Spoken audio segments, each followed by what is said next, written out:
Alright kapatid, so ito na po yung bonsai po natin, lunok or baliti.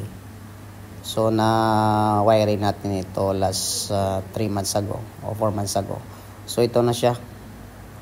So kumapit na yung yung wiring natin sa mga branches niya. Ayan. Lumabas na yung mga roots niya kasi pag matanda na siya o ilang years na siya, lumalabas na ito yung niya, yung roots niya.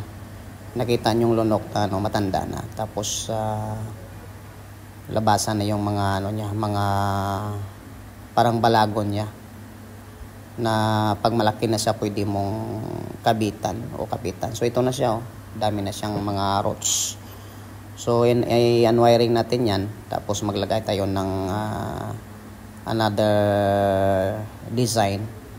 Putulin na lang natin yan yung mga branches niya na mga tumubo na na sa niya, sa branch niya. Ayan dami na kasi. So humihigo pa yan ng ng mga nutrients. So iwan na lang tayo ng konti. Ayan Ayan. So lagay tayo ulit ng ng bagong design o magbentay ulit para makita natin yung itsura niya. At tapos din na to, mahirap siya daligan kasi may mga roots na siya. Pwede mo na siyang punduhan o lagyan ng bottle sa tubig, tapos ilagay mo yung mga roots niya. Ayan. So update tayo ulit time to time pag lumabas ulit yung mga niya, yung mga sanga niya o branches niya. I-pruning natin ulit. Ayan So nagawa tayo ulit ng ng shapes niya.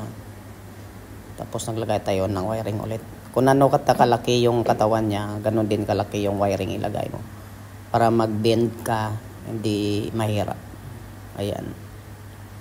So ang pagbubonsai kasi take time kasi siya. Makita mo yung niya, yung resulta niya pag ilang years na. Katulad ganito, matagal na to So nag-start ako ng bonsai 2019, yung COVID time. So wala kang magawa. So, kaya dami akong naisipan na itong naisipan ko na gawin pangpalipas oras ba. So yung resulta niya ito, ganda pala yung yung mga resulta ng pag yun yung healing mo. Yan, so maraming salamat sa patuloy niyong pagsuporta. So naway pagpalain po kayo ng Panginoon sa bawat araw. So pakashare na lang ng video na to o saan man to umabot, para at least malaman natin yung lugar nyo o saan ito umabot ng video na to.